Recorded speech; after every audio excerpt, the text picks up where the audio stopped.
tarde de 1934, o renomado artista brasileiro Cândido Portinari dava vida a uma obra que transcende os limites da mera representação. Sob a sutileza das pinceladas de óleo sobre tela, emergia não apenas o retrato de um homem mestiço, mas sim uma profunda reflexão sobre as injustiças sociais de sua época. Cândido Portinari foi um pintor modernista, teve um impacto muito grande, principalmente pela forma como ele retratava, as situações daquele Brasil daquela época. Neste retrato, Portinari não se limitava a capturar a fisionomia de seu sujeito. Sua paleta de cores, meticulosamente selecionada, ecoava os tons da desigualdade que permeava a sociedade brasileira daquele período. Cada traço, cada sombra, carregava consigo o peso das condições adversas enfrentadas pelos marginalizados e oprimidos. Quando o Brasil é colonizado, uma das estratégias é apagar tudo, Apagar cultura, religião, arte. E quando a gente fala de uma obra que está indo na contramão, está retratando uma pessoa, agora a gente vai falar sobre o que chamam de Brasil Real. Eu não acredito nisso, porque o Brasil Real que eles chamam hoje, que é dito Brasil Profundo, é o Brasil que eu conheço. Eu não consigo fazer uma distinção assim de, caramba, existe um Brasil além disso. Para mim seria muito outra coisa, seria o Brasil irreal, a idealização de um Brasil que não existe. E ter essa obra feita numa época onde a gente tinha muito pouco empoderamento sobre as nossas próprias narrativas. Para mim, com certeza, tem um impacto gigantesco e justamente por isso eu acho que continua tão relevante até hoje. Esta obra faz parte do movimento modernista, que trouxe uma ruptura com as tradições artísticas e literárias do século XX. Iniciado no Brasil em 1922, com a Semana de Arte Moderna em São Paulo, esse movimento introduziu novas técnicas e temas da literatura. Autores como Oswald de Andrade, Manuel Bandeira, Carlos Drummond, Cecília Meirelles e Cândido Portinari foram figuras-chave desse período. Ao longo das décadas, artistas, críticos e acadêmicos têm se debruçado sobre mestiço, cada um trazendo sua própria perspectiva e contexto. Essas releituras revelam a profundidade do impacto que a pintura teve na consciência coletiva, destacando sua relevância contínua na discussão sobre identidade, raça e classe social. O mestiço é uma personificação do que ele achava que era o brasileiro comum. O Cria, que é uma releitura, ele é a personificação do que eu interagi, do momento que eu interagi, só contando a história. Eu fui morar no Rio de Janeiro e tudo lá é completamente diferente. Foi a minha primeira experiência vivendo em uma cidade diferente de Salvador, nunca tinha saído para morar de Salvador, então tudo chama atenção. Os prédios são mais altos, então a cabeça está sempre olhando para cima, a água do mar é gelada, a faixa de areia é maior.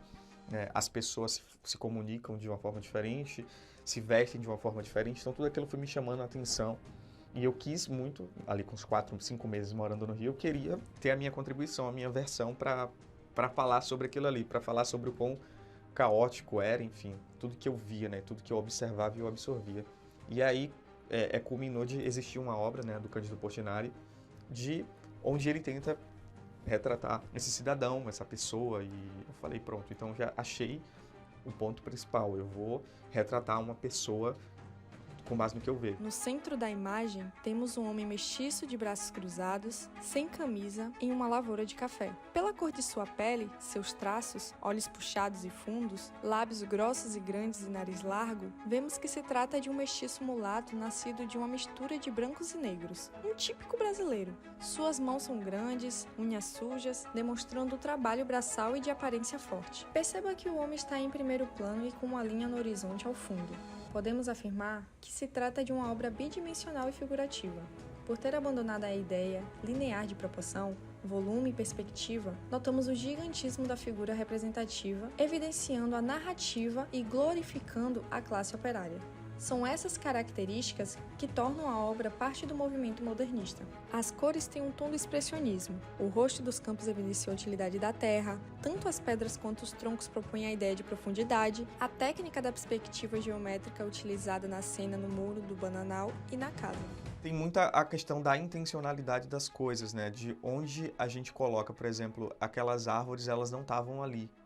Aquelas folhas, mas essa flora, ela existe inclusive dentro das favelas. A primeira vez que eu entrei na Rocinha, eu moro em periferia, São Cristóvão é periferia, mas é tudo muito baixo, assim, e eu fui meio que no coração da Rocinha, que é uma casa de uma laje, você olha tudo assim e parece que é tudo, você vê absolutamente tudo. É um negócio que eu nem consigo explicar. E ao mesmo tempo é tudo tão pequeno, tipo, as casas são muito pequenas e você se sente ainda menor estando ali. É uma experiência assim, muito doida. E olhando tudo dá pra você ver que existe todo um ecossistema, inclusive plantas, inclusive árvores dentro dos espaços da favela. Tipo, um elemento que é muito comum são essas caixas d'água e elas compõem também esse cenário com esse tom de azul. Que é uma coisa que, por exemplo, antes eu tirava. Tipo, eu ia fazer lá o tratamento de cor, eu tirava tudo do azul para deixar tudo num tom mais terroso, né? Foi na minha época mais terrosa aí. Mas hoje eu deixo mais saturado ainda mais saturado essas caixas, enfim, outros elementos como roupa pendurada em varal, tudo isso foi colocado para se manter. E, por exemplo, a vista do Cristo é isso, né? Ele não está ali, essa não é a perspectiva, são várias imagens que estão sobrepostas, os livros, enfim, o terço também, o próprio óculos, o piercing, os fones de ouvido, são coisas que acho que tudo que eu faço tem um pouco sobre o que eu curto, sobre o que eu gosto. Desde análises acadêmicas até adaptações contemporâneas, as interpretações de Mestiço ecoam as vozes de diferentes épocas e experiências.